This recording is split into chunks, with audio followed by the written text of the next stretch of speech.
Assalamualaikum warahmatullahi wabarakatuh. Selamat pagi dan salam sejahtera untuk kita semua. Perkenalkan, kami dari kelompok 3 Program Studi Akuntansi Keuangan Perusahaan kelas 4B. Pada kesempatan kali ini, kami akan mempresentasikan hasil analisis mengenai pinjaman kredit Bank Kalbar cabang Sambas. Melalui presentasi ini, kami akan membahas profil singkat Bank Kalbar, produk kredit Kapuas, strategi penetapan suku bunga, metodologi perhitungan kredit, proses perhitungan angsuran, hingga jadwal pembayaran angsuran berdasarkan studi kasus yang telah kami analisis. Semoga presentasi ini dapat memberikan pemahaman mengenai bagaimana proses perhitungan kredit dilakukan di Bank Kalbar. Untuk selanjutnya, akan dijelaskan mengenai latar belakang Bank Kalbar.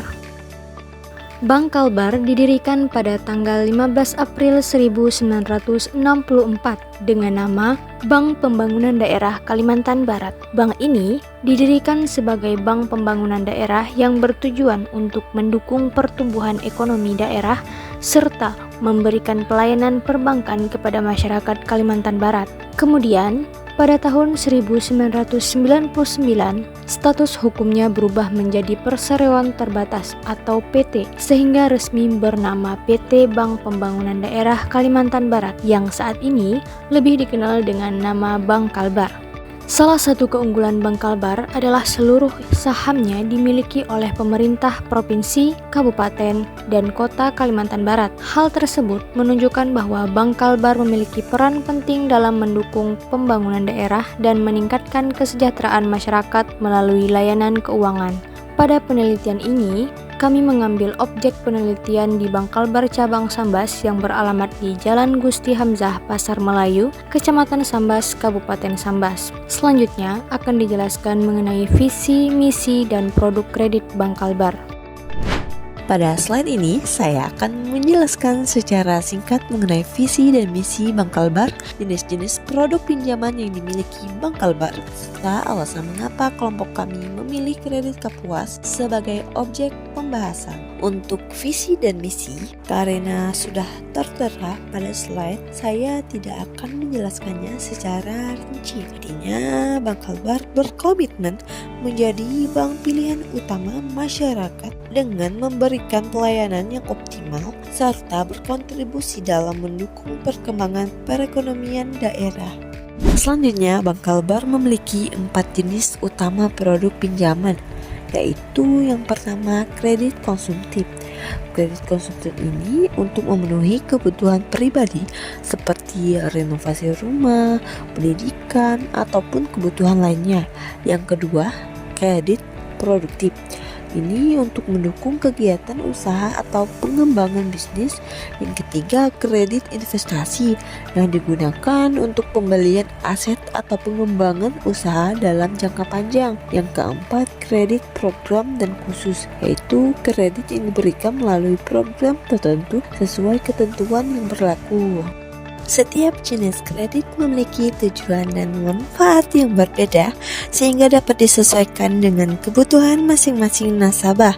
Dari keempat jenis produk pinjaman tersebut, kelompok kami memilih membahas kredit Kapuas yang merupakan singkatan dari kredit angsuran pasti untuk apa saja. Kredit Kapuas ini termasuk dalam kategori kredit konsumtif. Kami memilih kredit Kapuas karena produk ini merupakan salah satu produk unggulan Bank Kalbar yang banyak dimanfaatkan terutama oleh ASN dan pegawai. Kredit ini dapat digunakan untuk berbagai kebutuhan seperti renovasi rumah, biaya pendidikan, biaya kesehatan, maupun kebutuhan konsumtif lainnya. Selanjutnya, kami di sini akan membacakan studi kasus dan strategi penetapan suku bunga.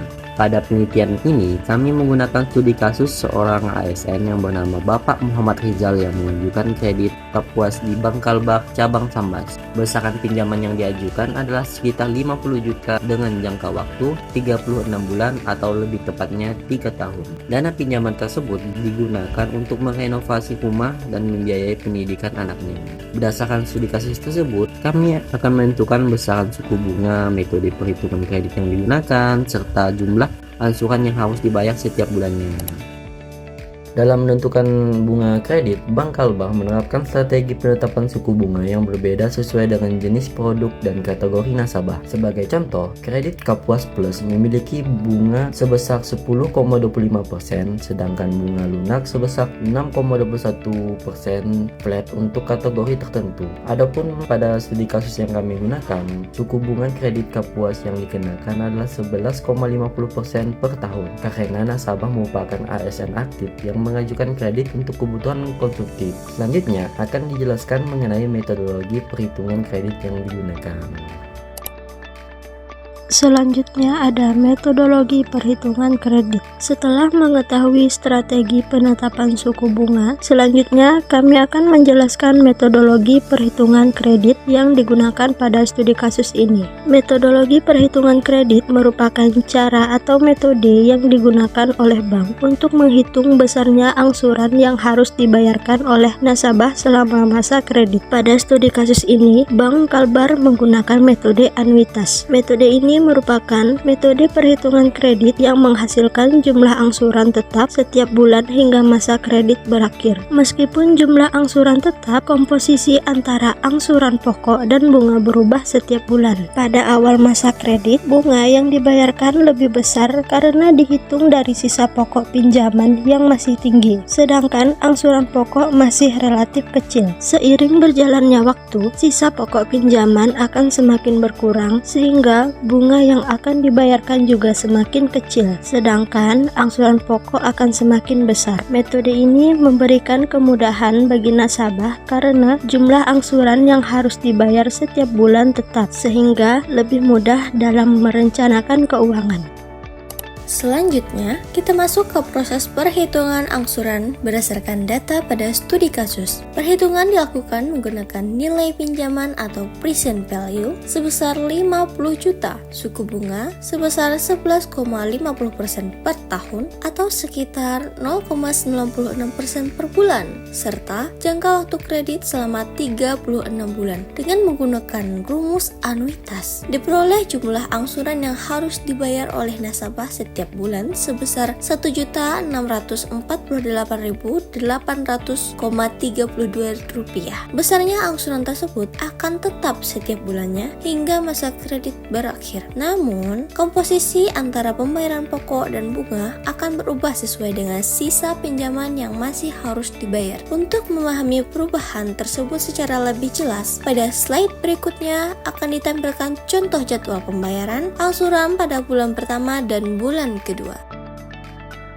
Jadwal pembayaran angsuran dan kesimpulan. Di sini terdapat 4 poin yang dimana poin pertama adalah jadwal pembayaran angsuran, yang kedua bulan pertama, yang ketiga bulan kedua, dan yang keempat adalah kesimpulan. Pada slide ini ditampilkan contoh jadwal pembayaran angsuran menggunakan metode anuitas. Pada bulan pertama, bunga dihitung berdasarkan sisa pokok pinjaman sebesar 50 juta, sehingga bunga yang dibayarkan masih cukup besar. Setelah pembayaran dilakukan, sisa pokok pinjaman berkurang menjadi sekitar Rp48.360.366,35. Memasuki bulan kedua, bunga dihitung berdasarkan sisa pokok pinjaman tersebut. Karena sisa pinjaman sudah berkurang, maka bunga yang dibayarkan juga menjadi lebih kecil dibandingkan bulan pertama. Sebaliknya, angsuran pokok menjadi lebih besar, sedangkan jumlah angsuran tetap sama, yaitu Rp1.648.800,32. Pola ini akan terus berlangsung hingga seluruh pinjaman lunas.